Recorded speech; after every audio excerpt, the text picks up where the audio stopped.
அர்ஜுனா நேயர்களுக்கு வணக்கம். இன்னைக்கு பரபரப்பா எல்லாரும் பேசிட்டு இருக்கிறது என்ன அப்படின்னா, டீலிமிட்டேஷன், அதாவது தொகுதி மறுவரையறை. நாம ஏற்கனவே போன திமுக ஆட்சியில நம்ம பார்த்தோம். இதுக்கு ஒரு அனைத்து கட்சி கூட்டம் போட்டாங்க. அந்த டிராஃப்ட் எல்லாம் கொடுத்துறேன் அப்படின்னு சொல்லி எல்லாம் ஒரு மிகப்பெரிய சீனை திமுக கிரியேட் பண்ணாங்க. ஆனா இப்ப எல்லாரும் என்ன சொல்லிட்டு இருக்காங்க அப்படின்னா, திமுக இந்த பில்ல ஆதரிக்க போறாங்க அப்படிங்கிற மாதிரியான பேச்சுக்கள் எல்லாமே வந்துட்டு இருக்கு. இதை தொடர்ந்து திமுக இருந்தும் பலரும் பலவிதமா பேட்டி கொடுத்துட்டு இருக்காங்க. இதை பார்த்து காங்கிரஸ்ல இருந்து இங்க சிதம்பரம் அவங்க பையன் கார்த்தி சிதம்பரம் வரைக்கும் கதறி தீர்த்திருக்காங்க. என்ன நடக்குதுன்னு பார்க்கலாம் வாங்க.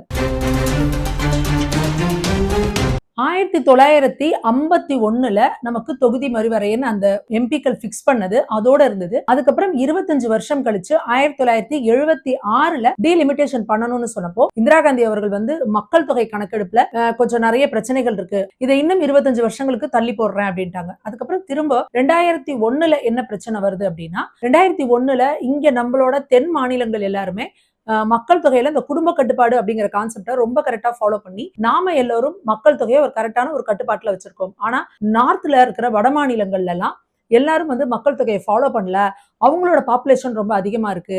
அப்போ மக்கள் தொகை கணக்கெடுப்பின் அடிப்படையில நீங்க தொகுதியை மறுவரையறை பண்ணீங்க அப்படின்னா வட மாநிலங்களுக்கு நிறைய எம்பிக்கள் இருப்பாங்க, தென் மாநிலங்களுக்கு எம்பிக்கள் குறைவாங்க. அப்ப தென் மாநிலங்களோட ரெப்ரசன்டேஷன் பார்லிமெண்ட்ல ரொம்ப குறையும் அப்படின்றதும் ஒரு பெரிய சர்ச்சையாகப்பட்டது. உடனே என்ன செஞ்சாங்கன்னா, ஓகே இன்னும் ஒரு 25 வருஷத்துக்கு இதை அடுத்ததுல போஸ்ட்போன் பண்ணிடுவோம், அதற்குள்ள எல்லாருமே அவங்களோட பாப்புலேஷன் கரெக்டா ரெகுலேட் பண்ணணும் அப்படின்றத சொன்னாங்க. திரும்ப இப்ப 2026க்கு இந்த டீலிமிட்டேஷன் நிக்குது. நம்ம 1970கள்ல பாத்தீங்கன்னா நம்மளோட மக்கள் தொகை வெறும் 55 கோடியா இருந்தது. ஆனா இன்னைக்கு நம்மளோட மக்கள் தொகை 142 கோடியா இருக்கு. ஆனா அந்த 142 கோடி பேருக்கும் அதே எம்பிக்கள் தான் அப்படின்னா அப்ப கிட்டத்தட்ட ஒரு எம்பிக்கு 20 லட்சம் மக்கள் வரைக்கும் அவங்க அந்த தொகுதியில மெயின்டைன் பண்ண வேண்டியதா இருக்கு. அப்படி இருக்கும்பொழுது எப்படி அந்த எம்பியால அந்த தொகுதிக்கு போய் என்ன வேணும், என்ன மக்களோட பிரச்சனைகள் அப்படின்றத பாக்குறது அப்படிங்கிறது ரொம்ப உண்மையாலுமே கஷ்டமான விஷயம். அப்போ இந்த முறை எல்லாரும் இதே கோரிக்கை எழுப்புறாங்க. இப்ப கால்குலேட் பண்ணி பார்த்தா கூட வட மாநிலங்கள்ல மக்கள் தொகை அடிப்படையில போனோம் அப்படின்னா வட மாநிலங்களுக்கு அதிகமான எம்பிக்கள் வரும் அப்படின்றத எல்லா மாநிலங்களும் கோரிக்கையா வைக்கிறாங்க. பாஜக இந்த முறை என்ன செஞ்சாங்க அப்படின்னா, மக்கள் தொகை அடிப்படையில தொகுதியை மறுவரை பண்ணாம நாங்க ரேஷியோ பேசிஸ்ல, அதாவது இதுக்கு முன்னாடி 543 தொகுதிகள் இருந்தது இல்லையா, அத அப்படியே எல்லாத்துக்கும் எந்தெந்த ஸ்டேட்டுக்கு எவ்வளவு தொகுதிகள் இருக்கோ அதுல அப்படியே 50% அப்படின்றத சொல்லியிருக்காங்க. அப்படி பார்க்கும்பொழுது இன்னைக்கு 543 இருக்கிற நம்மளோட மக்களவை உறுப்பினர்கள் எல்லாரும் 816 ஆவாங்க அப்படின்னு சொல்றாங்க. தமிழ்நாட்டுக்கு இப்போதைக்கு 39 எம்பிக்கள் இருக்காங்க. இதை அதே 50%ல வச்சாங்க அப்படின்னா 59 அல்லது 60 அந்த மாதிரி வரும் அப்படின்னு சொல்லியிருக்காங்க. நிறைய பேர் எல்லாரும் போன முறை சொன்னது என்னன்னா, ரெப்ரசன்டேஷன் பேசிஸ்ல பண்ணுங்க அப்படின்னும் பொழுது என்ன கணக்கு வருதுன்னா, இதுக்கு முன்னாடி இப்ப இருக்கிறது என்னன்னா 7.18% இருந்தது, எங்களுக்கு 7.2% வரணும் அப்படின்னா தான் நாங்க ஏத்துக்க முடியும் அப்படின்றத போன தேர்தலுக்கு முன்னாடியே திமுக கட்சியிலும் வலியுறுத்தி இருந்தாங்க.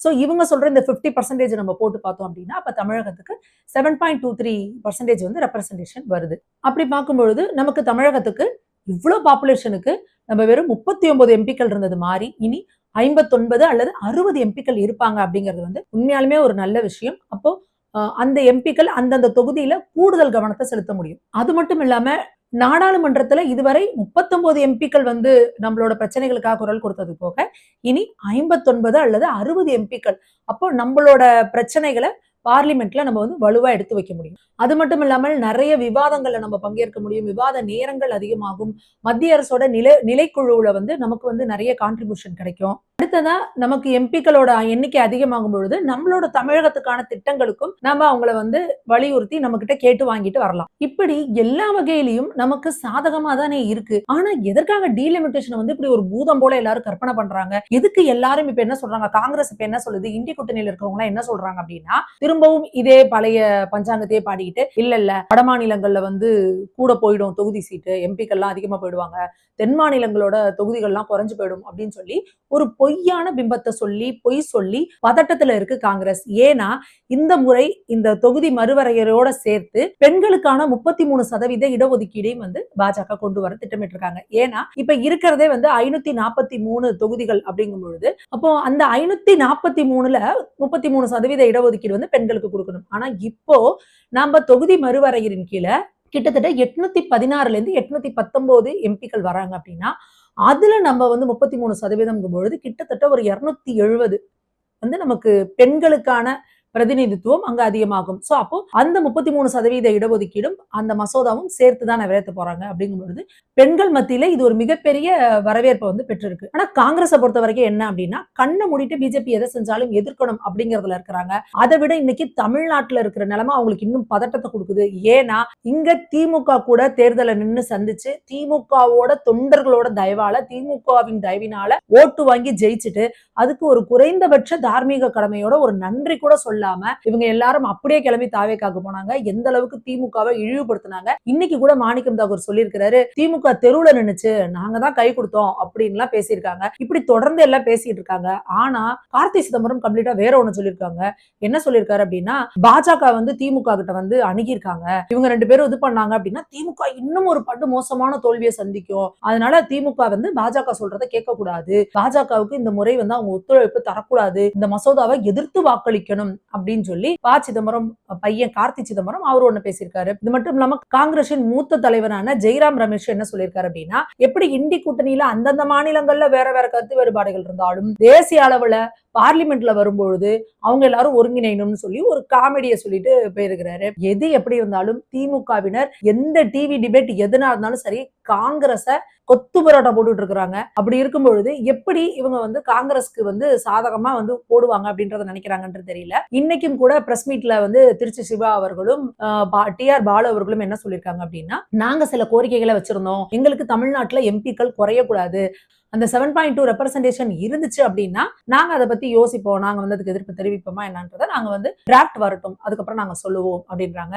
கிட்டத்தட்ட எல்லாரும் என்ன சொல்றாங்கன்னா, தொகுதிகள் அதிகமாகும் பட்சத்துல 7.2% ரெப்ரசன்டேஷன் வந்தால் நிச்சயமா திமுக இதை ஆதரிக்க தான் போகுது. ஏன்னா காங்கிரஸ் மேல அவங்க அந்த அளவுக்கு வந்து ஒரு கடும் கோபத்துல இருக்கிறாங்க அப்படின்றது தெரியுது. அதே போல ஸ்டாலின் அவர்களும் இப்ப சமீபத்துல அவரோட நிர்வாகிகளோட நடந்த ஒரு ஆன்லைன் மீட்டிங்ல லண்டன்ல இருந்து அட்டெண்ட் பண்ணிருக்காரு. என்ன சொல்லிருக்காரு அப்படின்னா, இஷ்யூ பேஸ்டு வந்து நம்ம வந்து பாஜகவுக்கு ஆதரவு தெரிவிக்கிறதா இல்லையா அப்படின்றத பார்லிமெண்ட்ல நம்ம முடிவெடுப்போம். பார்லிமெண்ட்ல ஒவ்வொரு பில் வரும்பொழுது அந்த நேரத்துக்கு அது என்ன இஷ்யூவோ அந்த இஷ்யூ பேஸ்ல நாம வந்து முடிவெடுப்போம். ஆனா எந்த இஷ்யூவா இருந்தாலும் காங்கிரஸுக்கு நாம எதிராதான் முடிவெடுப்போம் அப்படின்னு ரொம்ப கிளியர் கட்டா சொல்லியிருக்கிறாரு.